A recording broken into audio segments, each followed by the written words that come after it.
Welcome back, basketball fans. It's truly unbelievable how the spin job goes. We know there's enough racism in sports towards black and towards white athletes. It just is what it is. You have demographics that support their own and go out of their way to hate on the other demographic because of race, right? All these people moaning and groaning, trying to defend Angel Reese, are the same people going out of their way to belittle and shit on Caitlin Clark. The same people defending Caitlin Clark are the same people belittling and hating on Angel Reese, right? And then, of course, you have basketball fans that just understand what's going on. The fact is, what Caitlin Clark is doing is something we've never seen in women's basketball before. And of course, because she's a white girl, for some reason this has become a topic of discussion. Yet we've had shitloads of white girls that were dominant in the WNBA. Taurasi, Sue Bird, the girl who plays for New York right now, the Australian girl Lauren Jackson back in the day. I mean, this is not the first white girl that came into the W and played great. The difference is, this is a girl who did unbelievable things in college basketball, making women's basketball more popular than men's basketball. I've been watching basketball since the 80s, college ball, and never ever could you say that was true. Even back in the day when you had those great Tennessee teams, those great UConn teams, still, those were sub-stories, right? If you were a hardcore basketball fan, you knew what was going on. Holtzclaw, even if you go further back, Reggie's sister for obviously USC, and what do you call it? The two twin sisters that played on her team. Obviously, the one son plays in the NBA right now. Sorry, the name escapes me, but that's how long I've been watching basketball. So I remember Reggie's sister Cheryl, who people said was better than Reggie, right? Because that's how dominant she was at that time. Obviously, this was well before social media, so the attention she got couldn't necessarily grow to the levels that obviously we've gotten to now. So thanks to social media, thanks to where we are now, Caitlin Clark has picked this shit up to a whole nother level, right? Putting up unbelievable numbers of viewership. And then this translated to the W. Coming into the W, a lot of these established players were jealous, because the reason now people were watching the W wasn't because of them, because they were always there and nobody cared and nobody watched. But now this girl from college comes in and all of a sudden everyone's talking about her. She's the hottest thing in town. Sellout tickets, bigger venues, flights, everything, jersey sales, shoe contracts, unbelievable recognition thanks to this one person. But through this jealousy, what people fail to understand is that, and this expression has been beaten to death, but a tide rises all boats. And we've heard that a million times, but in this case, it's completely true. We see it. We see how the numbers have increased across the league. We see how players are getting far more attention now thanks to her than they did before. Reese, of course, attached herself as the antithesis of Caitlin Clark, the black to her white, the Magic Johnson to her Larry Bird, and people played that up because they knew this would resonate with both demographics and help elevate the W by carrying this sort of Larry Bird, Magic Johnson sort of dichotomy into the W, and it's done exactly that. And of course, Angel Reese has put up historical rebounding numbers as a rookie, as a player. No player ever has rebounded as well as she has. And while that is historic and great, and she more than lived up to her number 7 pick in the WNBA draft, Caitlin Clark has done exactly what people thought she would do. Started slow because, of course, they played more games, back to back games, and had a heavier schedule than anyone else coming off of a long college career. And her and her team needed some time to adjust, get familiar with each other, like any reasonable person would expect. And now that it's in the back half of the season, she's putting up MVP numbers. Does this mean she's going to be the MVP? No. But what does this tell you about next year? What this tells you about next year is that her second year in the league, she's going to be one of the front runners for MVP. People are going to hate that too. But yet, numbers can't be denied. What she's doing is unbelievable. Already, she has more, 25-10 historical games than Sabrina Ionescu, who had 5. Caitlin Clark, I think, just passed her with 6, and is literally 1 behind Taurasi. Yet those are career numbers for those two girls. This is season 1 for Caitlin Clark, right?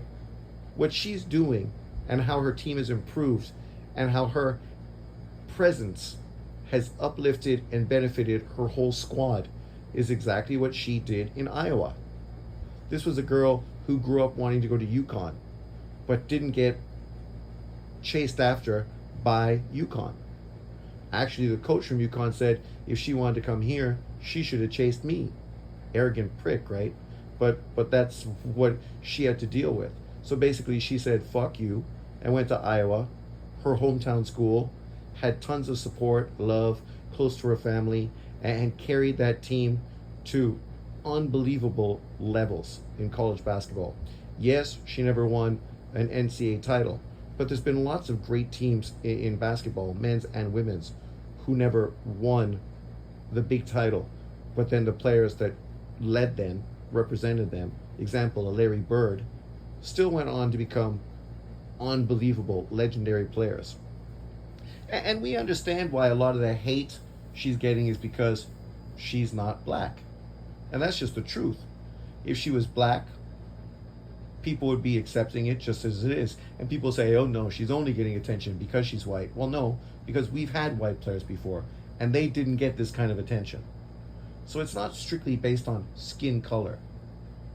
And that whole adage goes out the door when you think about guys like Tiger Woods, who joined an all-white sport in golf and uplifted it to levels never seen before as a colored athlete, right? And he became huge through endorsements, the number 1 person on the tour, raising the money that everybody made on the tour. Thank you very much, Tiger Woods. Everyone benefited because of him. That's literally what Caitlin Clark is doing to the W. But yet people are so short-sighted, so caught up in their own racism, that instead of just giving credit to the girl and what she's doing to the league, and how this is going to benefit everybody, how people are getting way more attention this year than they ever got before, thank you very much, Caitlin Clark. People are watching it. Literally, her game on Sunday did 1.2 million views against the NFL, right? The biggest hurdle in the W's career was dealing with, running games during NFL times, and obviously having low ratings during those times. Well, Caitlin Clark is solving that problem. She's got people that never gave a fuck about the WNBA actually paying attention. As I said, I paid attention to women's basketball back when Cheryl Miller was playing. And obviously when there was big players, I always knew who they were and was following them. Augusta Simone, Kamitz Holtzclaw, I've been following the game. But the problem is, even as someone who followed basketball, I still didn't really pay attention to the WNBA. On the surface a little bit, but marginally. I knew which players were dominating, playing well, but I wasn't watching games. I wasn't going out of my way to pay attention. I didn't care. I watched men's basketball, college and pros. And based on all the time that I put into that, I had very little interest in putting more time into women's college basketball and the WNBA. But now you have a player who's helping to change that and getting more girls involved. You see the fanatic sort of crowds when she goes on the road, when you have hometown crowds of other players literally wearing her jerseys and calling out her for autographs. Sure, as a player from those teams, this can upset you. But I saw a great Gilbert Arenas episode when they're talking to what's his face, the dude that played on Denver, Kenyon Martin, and Kenyon Martin was talking about how this was the same kind of shit they had to deal with when the Lakers and Kobe Bryant went to Denver or anywhere. That's how big Kobe was. That regardless of where he went, people were there with his jerseys, asking for autographs, all there because of Kobe, right? And before that, it was Jordan, and you know, it's always been something like that in the league. But with the W, this is really the first player who's kind of had this kind of impact. So some players may be jealous because players are headstrong, arrogant, competitive, and that's understandable. I get why they feel this way. The issue isn't the players. This is just going to make them up their game and play harder to compete, which is going to be better for the league as a whole.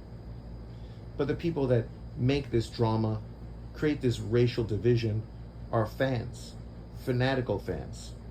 Fans of Angel Reese, who literally are making podcasts, shitting all over Caitlin Clark, making it all about race. Not wanting to give her any praise whatsoever. And then, of course, you have people that are Caitlin Clark fans that are also fanatical. See, if you're a fan of a player and not specifically a fan of the game, this kind of thing can happen to you. We obviously follow basketball, football, English Premier League, Liverpool, and boxing. So, as a fan of these three sports, I see this kind of fanatic mentality all the time. People who are crazy Floyd Mayweather fans, crazy Pacquiao fans, crazy Deontay Wilder fans, crazy Canelo Alvarez fans, right? Crazy Man City fans, crazy Barcelona fans. So this is nothing new. But this is a small segment, a small group. This is not the norm. This is not the majority of fans. When Angel Reese comes out and accuses a whole fan base of being racist, she's doing exactly what you would expect somebody like her to do, pulling the race card. Because she doesn't want to take any accountability for what she's done and how she's impacted this and how she's brought negativity to her, cheering on teammates who blatantly fouled Caitlin Clark, made statements consistently about having different rules for her, right? We've seen it, we've heard it. And when you continuously do this, showing the bitter side to your personality, you're going to obviously have people not like you and cheer against you. Whereas Caitlin Clark, off the floor, you don't hear anything from her. She doesn't say anything. And so much so that Aja Wilson attacked her because she didn't say anything, and literally had her have to address racism that was hitting some players in the league, as if it's her fault. And as a white player dominating the league, we have to remember there's been plenty of white girls who've been dominant players in the league. She's not the first. She won't be the last. Paige Beckers is coming out next year. Great player from UConn. Good looking girl, skilled player. She could do as well, if not better. She's more marketable. She's the kind of girl that, you know, is that glamour girl that could really, really, really get attention because of her looks, if her game can carry along with that, right? I'm not saying that Caitlin Clark is an unattractive girl, but she's just a normal girl next door. Paige Beckers is a much more attractive girl, in my opinion. You can obviously give your opinion and tell me if you think differently. I can't imagine that you do, but anything is possible, right? And this attention that's coming to the league now is a good thing. You, of course, have Paige Beckers. And then, of course, you have the great girl from USC who is going to be the Kobe Bryant of the W when she rolls into the league. And then this is just going to continue to fuel college basketball, which is then going to fuel the W. If they can continue this momentum, not by shitting on the player that's carrying the league, by embracing it, the same way the NBA embraced Jordan, the same way golf embraced Tiger Woods, the same way female tennis embraced Serena Williams and Venus Williams. And all these sports benefited because of this once in a lifetime athlete that was able to carry this sport to a whole new level. That's what Caitlin Clark is doing right now. So I can't understand the vitriol and negativity that some people go out of their way to spew towards her, specifically only because of the color of her skin, not because of the impact she's had in the league, not because of the impact she's had on her team, not because of the numbers, historical numbers that she's putting up. Because if you look at all of that, if any other player was doing that, they'd be getting shitloads of fucking attention. It's just a shame that unfortunately this is what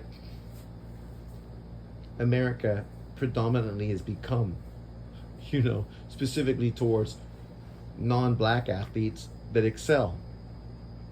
Because to some black fans of sports, they just cannot understand or accept a non-black athlete being dominant. Sorry for telling you the truth, but this is true. If you don't believe me, then you're just not paying attention. You're ignoring the truth, ignoring reality. I listen to podcasts. I was just listening to one now and reading the comment section. And it's sick and twisted. And the fact that people try to twist it the opposite direction. And to say that there's not racism towards Reese and other players, of course there is. But so you're going to use that racism to then spew racism towards somebody else and think that it's acceptable now? One does not beget the other. One does not make the other acceptable. Neither are acceptable. But unfortunately, this is kind of the carte blanche behavior some people feel. They feel that blacks can't be racist. You don't have to believe me. This statement is talked all the time. Cheryl Swoops just said it not that long ago in an interview. When people accused her of being racist, she said blacks can't be racist. So when you come into a conversation with that mentality, that tells you everything you need to know. There's no talking to a person like that because they're ignorant and they don't want to take any responsibility for anything they say.